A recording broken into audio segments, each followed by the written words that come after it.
నమస్తే ఇతిహాసం కార్యక్రమానికి స్వాగతం. అంతర్జాతీయ పర్యాటక కేంద్రంగా పేరు తెచ్చుకున్న లేపాక్షి ఆలయం గురించి మనకి వివరించడానికి మన స్టూడియోలో ఉన్నారు ఈమని శివనాగిరెడ్డి గారు. మరి వారిని అడిగి మరికొన్ని విషయాలు తెలుసుకుందాం. సార్ నమస్తే. సార్ నమస్కారం. సార్ మరి లేపాక్షికి ఆ పేరు ఎలా వచ్చింది సార్? ఇది వచ్చే ముందు అంటే లేపాక్షి అనే దేవాలయం అత్యద్భుతమైనటువంటి విజయనగర కాలపు వాస్తు నిర్మాణం.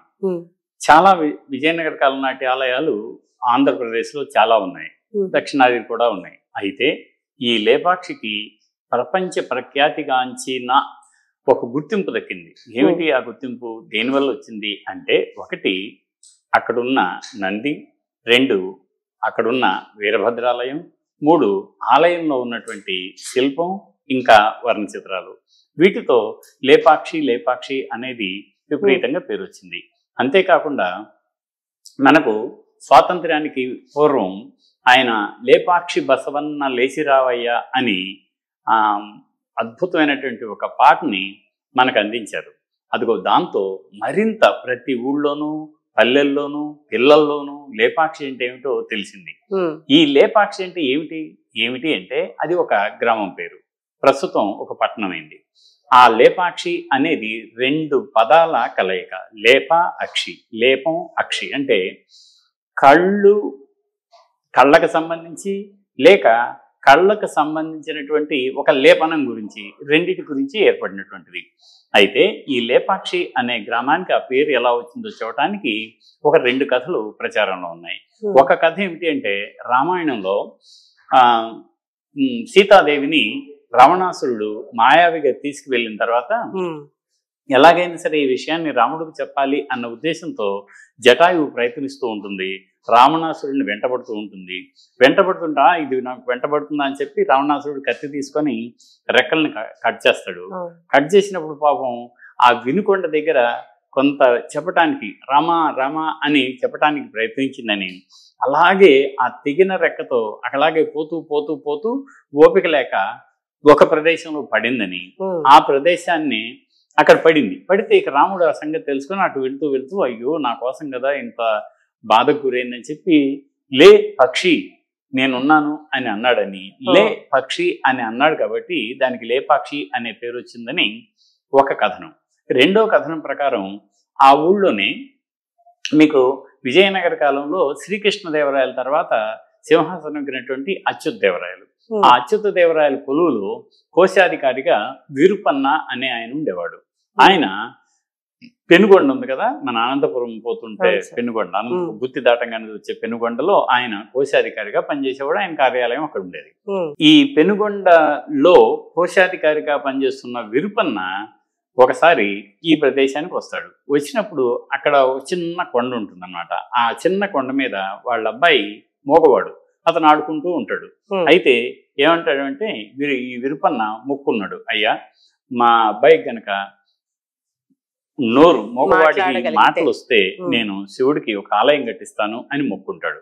అలా తను అలాగే అనుకుని ఉండేటప్పుడు తన కొడుకు ఆ చిన్న బండ మీద అటు ఇటు తిరిగి ఒక చోటకి రాగానే ఆయనకి మాటలు వస్తాయి. ఆహా మాటలు వచ్చినాయి కదా, నేను వాగ్దానం చేశాను దేవుడికి అని అక్కడ వీరభద్రుడికి ఒక ఆలయం కట్టిస్తాడు. ఆ ఆలయం కట్టించేటప్పుడు ఏంటంటే, అయ్యో మాటలు వచ్చినాయి కదా అని తన దగ్గర ఉన్న డబ్బు కొంత, గవర్నమెంట్ డబ్బు కొంత వాడుకొని ఆలయం అయితే పూర్తి చేయించడానికి అన్ని చేపిస్తూ ఉన్నాడు. ఈ సంగతి విజయనగర చక్రవర్తి అచ్యుతదేవరాయలు తెలిసింది. ఆయన ఏం చేశాడంటే, అలా ఎలా తీసుకుంటాడు, ఇది ప్రభుత్వ ధనాన్ని సొంత కార్యక్రమానికి వినియోగించుకోవటం ద్రోహం కదా, అతనికి శిక్షించాల్సిందే అని తీర్మానిస్తాడు.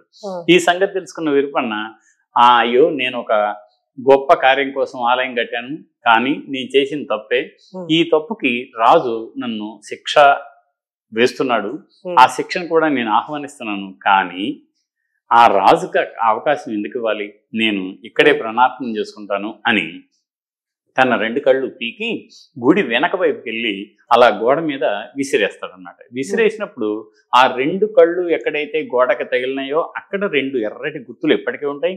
ఆ కళ్ళు పడి కిందకి జారుతాయి కదా, జారిన దగ్గర కళ్ళల్లో ఉన్న ద్రవం ఉంటది, ఆ ద్రవం పెయింట్ వేసినట్టుగా కనిపిస్తుంది. దాన్ని లేపనం అంటారు.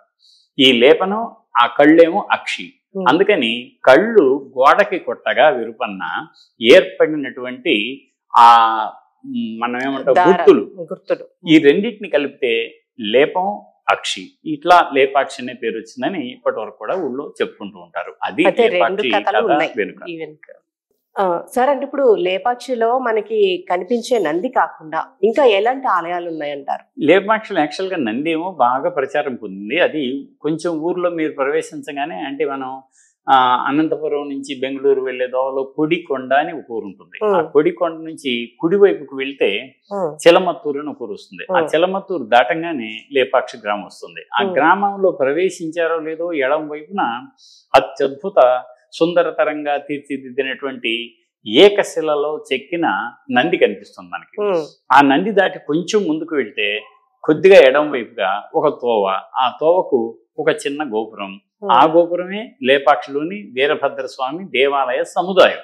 అది ఒకటి కాదు, సముదాయం. అయితే ఈ ఆలయ సముదాయం 3 ప్రాకారాలు ఉన్నాయి. ఒక్కొక్క ప్రాకారంలో, 3వ ప్రాకారంలో ఎక్కువగా మండపాలు ఉన్నాయి, 2వ ప్రాకారంలో ఆలయాలు ఉన్నాయి, మొదటి ప్రాకారంలో పూర్తిగా వీరభద్ర స్వామి, రఘునాథ స్వామి, పాపనాశేశ్వర స్వామిని 3 ప్రధాన ఆలయాలు ఉంటాయి.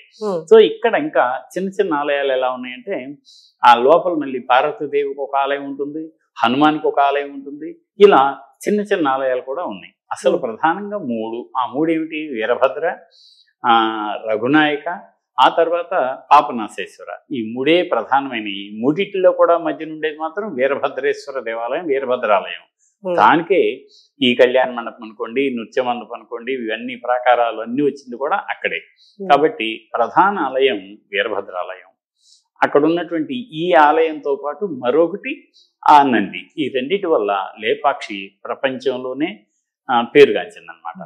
అసలు అంటే ఈ ఆలయాన్ని నిర్మించడానికి గల కారణాలు ఏమైనా ఉన్నాయి? ఎవరు నిర్మించారంటారు? దీని మీద చరిత్రకారుల్లో భిన్న అభిప్రాయాలు ఉన్నాయి. ఒకటి ఏమంటారంటే, ఇందాక మన కథలో చెప్పుకున్నట్టుగా విరుపన్నే నిర్మించాడు అని, అతని వల్లే ఈ ఊరికి ఆ పేరు వచ్చిందని. కానీ విరుపన్న 1531లో నిర్మించాడు ఇది. కానీ 1531 కంటే ముందే ఈ లేపాక్షి అనే పేరు ఉంది అక్కడ శాసనంలో. అంతకు ముందు కృష్ణదేవరాయల తండ్రి అయినటువంటి సాల్వ నరసింహదేవుడు, ఆ నరసింహదేవుడి శాసనం కూడా అక్కడ ఉంటుంది. అదైతే 1495 ఆ ప్రాంతాల్లోది. దాంట్లో కూడా లేపాక్షి అని పేరుంది. దీన్ని బట్టి ఏం తెలుస్తుంది అంటే, లేపాక్షి అనే పేరు విరుపన్న అక్కడికి వచ్చి ఆలయాన్ని నిర్మించేదానికంటే ముందే వచ్చింది అనేది తెలుస్తుంది. ఇంకా అనేక శాసనాలు ఉన్నాయి. ఆ శాసనాల్లో రఘునాథ స్వామికి, వీరభద్రునికి, పాపనాశేశ్వరునికి ఇలా అనేక దానాలు ఇచ్చినటువంటి సందర్భాలని రికార్డ్ చేస్తూ ఉంటాయి. దీంట్లో అసలు విషయానికి వస్తే, ఈ లేపన్న కథ బాగా ముడిపడి ఉంది. ఎందుకు ముడిపడి ఉందంటే, అనుకున్నాం కదా మనం ఇందాక, అచ్యుత దేవరాయలేమో ఆయనకు మరో గొప్ప విషయం చెప్పుకోవాలి మనం. శ్రీకృష్ణదేవరాయలు హంపి విజయనగరంలోనే సింహాసనం అధిష్ఠిస్తే, అచ్యుత దేవరాయలు మాత్రం శ్రీకాళహస్తి దేవాలయంలో తన సింహాసనం ఎక్కుతాడు, పట్టాభిషేకం అవుతాడు. ఆ తర్వాత ఆయన విజయనగరంలో రాజ్యం వెళ్తూ ఉంటాడు. ఆయన కాలంలో కొత్తగా విరుపన్న అనే ఆయన్ని పెనుగొండ కోశాధికారిగా అపాయింట్ చేస్తారు. ఆ పెనుగొండ కోశాధికారి ఈ ప్రాంతం అంతా, ఈ ప్రస్తుతం ఉన్న లేపాక్షి ఈ ప్రదేశం అంతా ఆయన కింద ఉంటుంది. వాళ్ళ అబ్బాయి కథ మనం ఇప్పుడంతా అనుకున్నాం, ఆయనే నిర్మించాడు అని. కానీ ఆలయాలు చిన్నవి అక్కడ. ఇప్పుడు రఘునాథ స్వామికి అంతకు ముందే దానం చేశారంటే అది ఉన్నట్టు. వీరభద్రాలయం మాత్రం విరుపన్నే నిర్మించాడు. 1531 ప్రాంతానికి పూర్తయింది అన్నమాట అది. అయితే ఇప్పుడు ఈ ఆలయంలో వాస్తు శిల్పం గురించి వివరిస్తారా సార్? చాలా గొప్ప విషయం, మంచి పాయింట్. ఎందుకు అంటే, ఆలయాన్ని అందరూ చూసేవాళ్ళు ఏం చేస్తారు, కొంతమంది కేవలం నంది వరకే చూసి వెళ్దాము అనుకుంటే కూడా వెళ్ళలేరు. అయ్యో ఇక్కడ దాకా వచ్చి ఆలయం చూడకుండా వెళ్తాం. అందులో మీకు అద్భుతమైనటువంటి అప్సర శిల్పం ఉంది, ఊర్వశి శిల్పం ఉంది, అలాగే వేలాడే స్తంభం ఉంది, అర్ధాంతరంగా ఆగిపోయిన కళ్యాణ మండపం ఉంది. ఆ కళ్యాణ మండప స్తంభాల్లో శివుడు పార్వతికి జరిగే అద్భుతమైనటువంటి కళ్యాణ దృశ్యం ఉంది. విశ్వకర్మ సమక్షంలో ఆ పెళ్లి జరుగుతుంది. శృంగి, భృంగి, విష్ణువు, బ్రహ్మ, ఒకటేమిటి సకల దేవతలంతా కూడా అక్కడ కొలువై ఆ కళ్యాణాన్ని తిలకించటానికి అక్కడే స్థిరపడిపోయారా అన్నంత భ్రమ కలిగించేట్లుగా అద్భుతమైన శిల్పాన్ని చెక్కిన అర్ధాంతరంగా ఆగిన కళ్యాణ మండపం ఉంది. కళ్యాణ మండపం పక్కనే మీకు లతా మండపం ఉంది. ఆ లతా మండపం అంటే ఆ స్తంభాలన్నీ చదరంగా ఉంటాయి. వాటి మీద కింద నుంచి మీద వరకు అత్యద్భుతమైనటువంటి సాటి లేని పోటీ రాని ప్రతి స్తంభానికి మరో స్తంభానికి లతలు అంటే చక్కటి డిజైన్ చెక్ ఉంటుంది. ప్రతి దాని మీదే లతలే ఉంటాయి దాంట్లో, అందుకని దాన్ని లతా మండపం అన్నారు. ఆ మండపానికి కొంచెం పక్కగా సోమవార మండపం ఉంది. అంటే స్వామివారిని సోమవారం అక్కడ కొలువు తీర్చి నిత్య నైవేద్యాలు ఇంకా ఇతర ఉత్సవాలు ఒకటి చేస్తారు కాబట్టి దాన్ని సోమవార మండపం అంటున్నారు. అలా ప్రదక్షిణ చేసి వస్తూ ఉంటే మీకు రఘునాథ స్వామి ఆలయం వెనుక 4 స్తంభాల మండపం ఉంటుంది. ఆ 4 స్తంభాల మండపంలో ఆంజనేయుడు బొమ్మ ఉంటుంది. దాని పక్కనే వస్తే ఒక పాదం ఉంటుంది, దాన్ని సీతమ్మ వారి పాదం అని అంటారు ఇప్పటికి కూడా. అలాగే ఇంకా కొంచెం ముందుకు వస్తే 3 మండపాలు ఉంటాయి, పంచాంగ మండపం అని, దాంతో పాటు ఇంకొక 3 మండపాలు. ఇలా చుట్టూ మొదటి ప్రకారం కనుక మీరు వచ్చేసినట్టే, అంటే మనం ఎంటర్ అయిన తర్వాత వచ్చేది గోపురం దాటగానే మీకు ఎడం వైపు నుంచి మనం ప్రదక్షిణ చేస్తాం కదా, చుట్టూ మండపాలు 3 వైపులా గోపురాలు అలా ఉన్నాయన్నమాట. దాంట్లో నుంచి మీరు, కానీ అవి కేవలం మండపాలే ఉన్నాయి. రెండో దానికి వచ్చినప్పుడు మాత్రమే ఈ ఆలయాలన్నీ కనిపిస్తూ ఉంటాయి మనకి. అయితే కనిపించిన ఆలయాల్లో రెండో ప్రకారంలో విశేషంగా మనం చెప్పుకోవాల్సింది ఏమిటి అంటే నాగలింగం. మీరు అలా తిరుగుతూ వస్తే మధ్యలో కుడివైపున మీకు ఒక పెద్ద సహజ సిద్ధమైనటువంటి బండ కనిపిస్తుంది. ఆ బండను అలా మీరు ఒక పక్క మండపాన్ని చూద్దామని ధ్యాన నిమగ్నులై ఉండగా, కాదు ఇదిగో నన్ను చూడండి అని ఈ నాగలింగం ఆహ్వానిస్తూ ఉంటుంది. ఏమిటి నాగలింగం?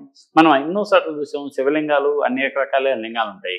శివలింగానికి పానవట్టం ఉంటుంది మామూలుగా, కానీ ఇక్కడేమైంది, ఒక నల్ల శానపురాతిని బాగా నునుపుగా పాలిష్ చేసినటువంటి ఒక లింగం. ఆ లింగం ఎలా ఉంది, దానికి పీఠం ఎలా ఉందంటే ఆదిశేషుడు అలా 3 చుట్లు చుట్టుకొని నెత్తి మీద పడగ ఇలా విప్పినట్టు ఉంటుంది. దీన్ని నాగలింగం అంటారు అనమాట. ఇలా ఇంత పెద్ద నాగలింగం మళ్ళీ మనకు భారతదేశంలో మరో చోట లేదు. ఆ నాగలింగాన్ని అలా చూస్తూ ఉంటే మీకు దాని పక్కనే సప్తమాతృకా శిల్పం ఉంటుంది. ఇంకొంచెం పక్కన చూస్తుంటే మీకు వినాయకుడు కూర్చొని ఉంటాడు. ఆ వినాయకుడి పక్కన భక్త కన్నప్ప శ్రీకాళహస్తిలో ఒక లింగాన్ని ముందు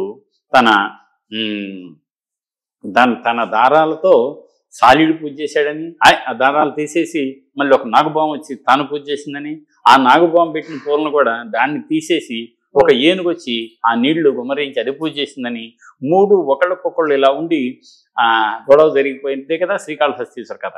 అక్కడ అన్నిటికి మించి భక్త కన్నప్ప స్వామివారు ఏదో దుఃఖంలో ఉండి కన్నీరు పెట్టుకున్న భ్రమ కలిగించినప్పుడు ఇతని భక్తిని తెలుసుకోవడానికి భక్త కన్నప్ప, అయ్యో స్వామివారి కంటూ నుంచి నీళ్లు కారటం అలా ఎలా జరుగుతుంది, ఆయన జగత్తుకే గురువు కాబట్టి ఆయనకి ఇలాంటివి జరగకూడదు, నేను చూస్తూ ఎలా ఊరుకుంటాను అని తన అమ్ముల పదిలో నుంచి ఒక బాణాన్ని తీసి కంటిని పెకలించి మళ్ళీ ఒక కంటికి తను చూస్తూ, తనకు ఒక కన్ను ఉంది కదా, చూస్తూ ఒక కంటిని తన కంటిని తీసి ఒక కంటిని శివుడికి అమరుస్తాడు. రెండో కన్ను కూడా కారటం ప్రారంభించింది. రెండోది పెట్టాలి అంటే తను పీక్కోగలుగుతాడు కానీ మళ్ళీ ఖచ్చితంగా అదే శివుని కంటిలో ఈ కంటిని అమర్చాలి అంటే ఇబ్బంది అవుతుందేమోనని తన కాలును అక్కడ బొటన వేలుని గుర్తుగా పెట్టుకొని ఆ బొటన వేలుని తాకుతూ ఆ రెండో కన్నును కూడా అమరుస్తాడు. అప్పుడు శివుడు ప్రసన్నుడై, ఆహా ఎంతటి అద్వితీయమైన భక్తి అని శివుడు ప్రత్యక్షమై మళ్ళీ భక్త కన్నప్పకు తన కళ్ళు అలాగే యథాపూర్వ స్థితిలాగా వచ్చేట్టుగా ఆయన వరాన్నిస్తాడు. అలాగే ఈనాటి కూడా భక్త కన్నప్ప, ఆయన కిరాట వంశానికి చెందినా కూడా భక్త కన్నప్ప ఇప్పటికి కూడా చరిత్రలో మిగిలిపోయాడు మనకి. ఆ దృశ్యం అంతా అక్కడ చెక్కారు ఈ బండ మీద. ఇది దాటి మళ్ళీ మీరు కిందకు వస్తే ఇందాక నేను చెప్పాను కదా, ఇటు ఈ మండపాలన్నీ చూసుకుంటారు. చూసుకున్న తర్వాత మళ్ళీ ఆలయంలో ప్రవేశిస్తారు. ఆలయంలో ప్రవేశించినప్పుడు మీకు ఏమిటో తెలియని ఒక అనుభూతి కలుగుతుంది అన్నమాట. ఆహా, మనం ఎక్కడికి వచ్చాం, ఇది ఒక ఇంద్ర సభలో అప్సరాంగణల నృత్య మందిరానికి వచ్చామా, లేక అమరపురిలో ఇంద్రుడు సభాసదుడై కొలువు తీరి దేవతలందరికీ వివిధ ఆజ్ఞలు ఇస్తున్నటువంటి సభా ప్రాంగణానికి వచ్చామా అన్నంత భ్రమ కలుగుతుంది. దాంట్లో నుంచి బయటకు వచ్చి అలా ఎదురుగా పోతే మనకు వీరభద్ర స్వామి మూర్తి గర్భాలయంలో ఉంటుంది, దానికి అర్ధమండపం ఉంటుంది.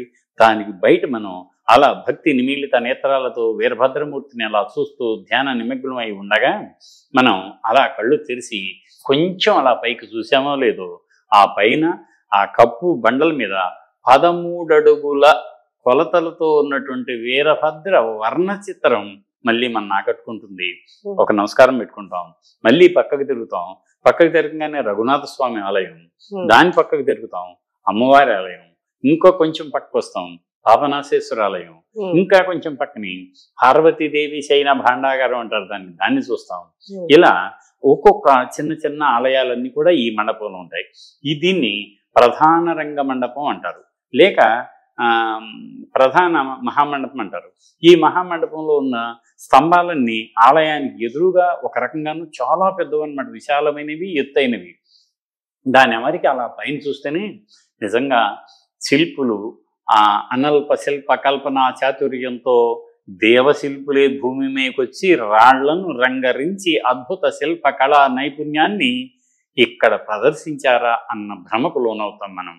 అలా అనుకుంటామో లేదో కొంచెం ఇలా చూడగానే అత్యంత రూప లావణ్యంతో తొనికసలాడుతూ రతీదేవినే సవాలు విసురుతున్నట్లుగా ఉంటుంది ఊర్వశి శిల్పం. రతీదేవి అందానికి పేరు కదా. మన్మధుడు మగవాళ్లలో అందగాడైతే దేవతల్లోని స్త్రీమూర్తుల్లో అందగత్తె రతీదేవి. ఆ రతీదేవిని కూడా ఛాలెంజ్ చేస్తున్నట్టుగా ఈ ఊర్వశి నృత్యం చేస్తూ ఉంటుంది. అత్యద్భుతమైనటువంటి శిల్పం. అదంతా చూసి మళ్ళీ కొంచెం మనం ముందుకొస్తే అక్కడ మరొక స్తంభం కనిపిస్తుంది మీకు. ఏమిటి ఆ స్తంభం అంటే, ఎత్తు అయినటువంటి మొత్తం కలిపి స్తంభం ఒక 3 అడుగుల ఎత్తు మీద సభా ప్రాంగణం. దాంట్లో అక్కడ ఒక టూరిస్ట్ గైడ్ కానీ అందరు కానీ కూర్చున్న వాళ్ళు ఏం చేస్తారంటే ఇటు నుంచి ఒక చిన్న కర్చీఫో లేకపోతే టవలో కింద పెట్టి అటు నుంచి లాగుతూ ఉంటారు. ఇదే మీరు చూసిందంతా ఒక ఎత్తు అయితే ఈ ఆకాశంలో వేలాడే స్తంభం మరో ఎత్తు అని మనందరినీ ఒక ఆశ్చర్యకరానికి లోన్ చేస్తూ టూరిస్ట్ గైడ్ పిలుస్తూ ఉంటాడు. ఇది ఎంతవరకు నిజం అని చూస్తే ఆ స్తంభం ఏమవుతుందంటే, స్తంభాన్ని మామూలుగానే స్తంభం అంటే స్తంభం మీద దూలం, దూలం మీద కప్పు, కప్పు మీద మళ్ళీ కప్పు, ఇవన్నీ ఉంటాయి కదా, చాలా బరువు. స్తంభం బరువు ఆ 4 కాదు, ఎట్లా అవుతుంది కాదు. కానీ అక్కడ ఏమైందంటే దాని కింద ఉండే బండ, నేల బండ, దేని మీద అయితే ఇది పెట్టారో ఆ బండ కొంచెం కిందకి ఇలా ఒరిగింది అన్నమాట. ఇలా కిందకి ఒరగటం వల్ల ఏమైంది, ఒక పక్క ఆయన ఉంది కానీ 90% ఈ నేల మీద ఉన్న రాయి 90% కిందకుంటానా 90% ఖాళీ ఏర్పడింది. ఆ ఖాళీల నుంచి లాగుతూ ఉంటారు వీళ్ళు. అంతేకాని నిజంగా కాదనమాట. దాన్ని ఊరుకునే అక్కడ వంగనేది ఒక ప్రత్యేక ఆకర్షణ. దాన్ని చూడకుండా ఎవరు రారు. అక్కడికి చిత్రంలాగా ఉంటుందన్నమాట. అది సంగతి. అది చూసిన తర్వాత మళ్ళీ ఇక అదే పైన కప్పు మీద అనేక వర్ణ చిత్రాలు ఉన్నాయి. రెండో ప్రకారంలో కాంపౌండ్ వాల్ మీద వర్ణ చిత్రాలు ఉన్నాయి. రఘునాథ స్వామి ఆలయం యొక్క కప్పుల మీద వర్ణ చిత్రాలు ఉన్నాయి. ఇన్ని వర్ణ చిత్రాలు ఎలా వేశారు వీళ్ళు అని అనుకుంటే మనందరికీ తెలిసిందే, హంపీలో ఉన్న విరూపాక్ష దేవాలయంలో విజయనగర కాలపు వర్ణ చిత్రాలు ఉన్నాయి. ఇలా అనేక వర్ణ చిత్రాలు అక్కడేమో ఒక్కొక్కటి 2-3 ఉంటాయి కదా. కానీ ఇక్కడికి వచ్చేసిన తర్వాత మనం ఇందాక చెప్పుకున్నట్టుగానే ప్రధాన ఆలయ కప్పు మీద ఏమో 13 అడుగుల వీరభద్రమూర్తి, ఇంకా కొంచెం పట్టుకెళ్తేనేమో శివుని యొక్క మొత్తం పరివారం, ఆ తర్వాత విష్ణుమూర్తికి సంబంధించినటువంటి దశావతారాలు, ఇంకా భారత భాగవత రామాయణ దృశ్యాలన్నీ కూడా కలగలుపుగా పైన ఆశ్చర్యంగా కనిపిస్తూ ఉంటాయి. మరి ఆనాటి శిల్పులంతా కూడా చిత్రకారులు అంటాం మనం. ఆ చిత్రకారులంతా ఎంత కష్టపడి పడుకొని కూడా వేసి ఉంటారు. అది లేకపోతే కష్టం కదా. అంతెత్తు సారవ కట్టుకొని దాని మీద పడుకొని రంగులు పక్కన పెట్టుకొని ముందు స్కెచ్ చేసుకొని స్కెచ్ అంతా కూడా నింపుకుంటూ ప్రమాణ సహితంగా ఎక్కడ ఏమాత్రం సౌష్ఠవం తగ్గకుండా అలంకారాలతోనూ ముఖ కవళికలతోనూ అత్యద్భుతంగా ఆ దృశ్యాన్ని తీర్చిదిద్దారు. కేవలం దేవతామూర్తులే కాకుండా సమకాలీన జనజీవన విధానాన్ని కూడా అందులో పునికి పుచ్చుకున్నట్టుగా చేశారు. ఫర్ ఎగ్జాంపుల్, ఈయన విరుపన్న, ఆయన తమ్ముడు వీరన్న, వాళ్ళు కూడా కుటుంబ సమేతంగా వీరభద్ర స్వామిని దర్శించుకున్న దృశ్యం అత్యద్భుతం. వాళ్ళు విరుపన్న ఇలా ఉన్నాడు, వీరన్న ఇలా ఉన్నాడు, వాళ్ళ భార్యలు ఇలా ఉన్నారు, అప్పుడున్న స్త్రీలు ఇలా ఉన్నారు, వాళ్ళ కొప్పులు ఇలా ఉండేవి, వాళ్ళు ధరించిన బట్టల మీద డిజైన్లు, ధరించిన ఆభరణాలు, వాళ్ళు ఎలా ఉన్నారు అనేది అంటే అప్పటి జీవన విధానాన్ని మనం అంచనా వేయటానికి ఇవి చక్కటి ఆధారభూతాలుగా ఉంటాయి. ఇంకొకటి చెప్పాలి, అంతేకాదు కేవలం ఆలయానికి ఏదో ఆధ్యాత్మిక సిద్ధంతో వచ్చి వెళ్ళటం కాదు. ఇక్కడి నుంచి మనం ఏం తీసుకెళ్తాము అంటే మంచిని పెంచాలని, చెడుని తొలగించుకోవాలని ఆ చక్కటి భావంతో కదా ఆలయానికి వచ్చేది. అలా దాని మీద మీకు నీతిని బోధించే మనునీతి చోళుడు అనే ఒక చక్కటి కథ పైన దృశ్యాత్మకంగా ఉంటుందన్నమాట. ఆ కథను మొత్తం తెలుసుకోగలిగితే మనకి అప్పుడు జరిగిన పొరపాట్లు ఇవా, అయ్యో మనం అలాంటి పొరపాట్లు చేయకూడదే అని మనకి మనం తెలుసుకొని ఆ కథ మనం చదివే విధంగా ఉంటుంది. మొత్తం దృశ్యాలన్నీ ఉంటాయి కదా మీకు, ఫ్రేమ్స్, సినిమాలో ఫ్రేమ్స్ తెలియకుండా అది ప్రారంభం నుంచి చిట్ట చివరి వరకు ఉంటుంది అనమాట. చాలా హాయిగా ఉంటుంది. ఇది మనకి తెలుసుకోవాల్సింది ఏమిటి దీంట్లో, ఇంకా ఆనాటి స్త్రీలు అలంకారం ఎలా చేసుకుంటున్నారు, చేతిలో హాయిగా ఒక అద్దం పట్టుకుని ఒక ఆవిడ తిలకాన్ని తీర్చిదిద్దుకుంటుంది, ఇంకొక ఆవిడ కొప్పును సింగారించుకుంటుంది, ఇంకొక ఆవిడ రోటితో పోట్లు దంచుతుంది. సో దీని అర్థం ఏమిటి, ఇంకొకటి ఒక ఆవు పోతూ ఉంటుంది, ఒక ఆవు మేస్తూ ఉంటుంది, లేకదోడు వచ్చేసి పాలు తాగుతూ ఉంటుంది, ఇంకా గోళ్ల మీద అత్యద్భుతంగా తీర్చిదిద్దినటువంటి ఈ హంసలు ఉన్నాయి. మనం ఇవాళ ఆంధ్రప్రదేశ్ హ్యాండీక్రాఫ్ట్స్ ఎంపోరియం పేరేమిటి, లేపాక్షి. ఆ లేపాక్షి గుర్తేమిటి, హంస. ఎక్కడదా హంస, ఇదిగో ఈ లేపాక్షి గోడ మీద చెక్కిన అత్యంత సుందరతరంగా తీర్చిదిద్దిన అదే హంస. మళ్ళీ అదే హంస ఈనాడు ఈ జ్యువెలరీ సంస్థలు ఎంతమంది మామిడి పిందెల డిజైన్ అని, హంసల డిజైన్ అని పెట్టుకుంటున్నామే, ఈ హంసల్ని కూడా అక్కడి నుంచి తీసుకున్నటువంటి దృశ్యాలు. సార్ లేపాక్షి అనగానే మనకు గుర్తొచ్చేది బసవన్న. మరి బసవన్న గురించి ఏమన్నా చెప్పడానికి ఉందా సార్? బసవన్న, లేపాక్షి బసవన్న లేసిరావయ్య అని మనం అనుకున్నాం కదా, అది అత్యద్భుతమైనటువంటి ప్రచారానికి దారితీసింది. ఈ బసవన్న ఇలా ఈయన ఎందుకంటే గమ్మత్తు ఏమైందంటే, ఈ నందిని కూడా విరుపన్నే చెక్కించాడు. ఎందుకు ఎక్కించాడు, విరుపన్న ఇంటి పేరు నంది, నంది విరుపన్న ఆయన పేరు. వీళ్ళ తమ్ముడు పేరు నంది వీరన్న, వీళ్ళ అమ్మ పేరు నంది ముద్దమాంబ, వీళ్ళ నాయన పేరు నంది లక్కుమ శెట్టి. అందువల్ల ఇంటి పేరు నంది కాబట్టి ఆ నంది మనం అయ్యో మన ఇంటి పేరే నంది కదా, అసలు నందిని చెప్పకపోతే ఎట్టా అనుకుని వెళ్తూ వెళ్తూ ఉంటే ఒక పెద్ద బండ ఉంది కదా, బండనే నందిగా తీర్చిదిద్దితే ఎలా ఉంటుంది అన్న తన ఆలోచన శిల్పితో పంచుకున్నాడో లేదో ప్రయత్నం చేద్దాం అని శిల్పి చెప్పి ఉంటాడే. మళ్ళీ ఈ ఆలయ నిర్మాణంలో అనేక సార్లు సూచనలు ఇవ్వటానికి, డబ్బు బట్వాడా చేయటానికి అనేక సార్లు ఆయన పెనుగొండ నుంచి లేపాక్షికి వచ్చి ఉంటాడు కదా, ఒక తూరి ఇలా చెప్పి వెళ్ళాడో లేదో మళ్ళీ వచ్చే తల్లికి సర్వాంగ సుందరంగా 27 అడుగుల పొడవు 15 అడుగుల ఎత్తున్నటువంటి అత్యద్భుతంగా మరెక్కడా లేని ఒక నందిని అక్కడ తీర్చిదిద్దాడు శిల్పి. ఎలా హాయిగా పడుకున్నట్లుగా, తర్వాత మెళ్ళో గంటల పట్టెళ్ళు, 1 2 3 4 5 పట్టెళ్ళు, చెవులకు కూడా ఈనాడు చెవులకు మనం కర్ణాభరణాలు అంటామే, మా నంది ఏం తక్కువ, మా భార్య అలంకరించుకుంది కదా, అలాంటి అన్ని అలంకారాలని నేను నా నందికి వేస్తాను అని వేశాడు.